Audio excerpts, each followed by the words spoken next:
তো সব বন্ধুদের জন্য শুভ দুপুর। কেমন আছো সবাই? আশা করছি সবাই ভালো আছো। তো আমরাও আছি, মোটামুটি ভালোই আছি। আর সারা সকালে তোমাদের সঙ্গে কথা বলতে পারিনি, কালকে থেকে আসার অনেক পরে কাজকর্ম লেগেই আছে। যাই হোক, সকালবেলায় তোমাদের দাদা ভাই অফিসে গেছে চিকেন কষা রুটি খেয়ে, আমার সোনা বাবা সোনা মা সবাই খেয়েছে চিকেন কষা। আমি এখনো সকালবেলা কিছুই খাইনি, সমস্ত কাজকর্ম সেরে জামা কাপড় কেচে স্নান করে পুজো দিয়ে সবেই তোমাদের সঙ্গে দুপুরে লাস্টে একটু শেয়ার করতে এসেছি। চলে আসে, দেখো কি কি রান্না করেছি। দেখো এখানে বেগুন ভাজা, পটল ভাজা, আর এখানে কাতলা মাছের মাথা দিয়ে মুগের ডাল করেছি, আর এখানে চিকেন কষা, আর এখানে সাদা ভাত।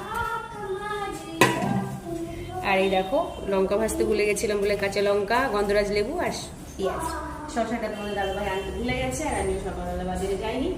যাই হোক, তোমাদের সঙ্গে একটু দুপুরে লাঞ্চটা শেয়ার করলাম। এখন আমি খাবো।